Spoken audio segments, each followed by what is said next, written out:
Sirens rang out over eastern Ukraine as the leaders of local pro-Russian governments told women and children to flee and men to take up arms.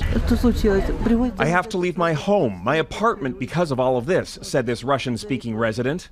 700,000 civilians are reportedly headed to the border, as the self-proclaimed leader of the Separatists released a pre-recorded video.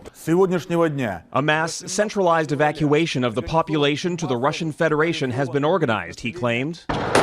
Evidence is growing that it may all be part of a Kremlin plan to manufacture a pretext for invasion.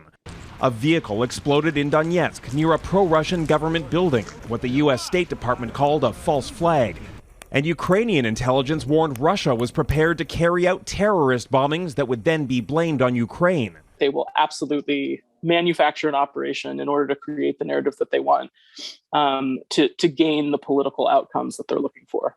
The prospects for avoiding war seem increasingly dim. In Washington, U.S. President Joe Biden reiterated the dire consequences Russia would face after a call with Prime Minister Trudeau and other NATO allies. Russia has a choice between war and all the suffering it will bring, or diplomacy that will make a future safer for everyone. Adding to the tension, Russia has massive nuclear drills planned for the weekend that Vladimir Putin is set to personally oversee. The assessment has shifted from uncertainty to near certainty that Russia will launch some kind of action. As of this moment, I'm convinced he's made the decision. We have reason to believe that. With avenues for Putin to back down increasingly limited and time for diplomacy running out.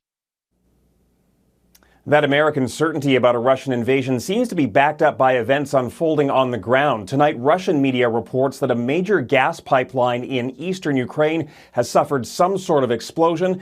And at the same time, Jeff, the U.S. is all but certain that Russia is to blame for a series of cyber attacks this week that took down Ukrainian banks and government websites. Jackson Proskow in Washington tonight. Thanks, Jackson.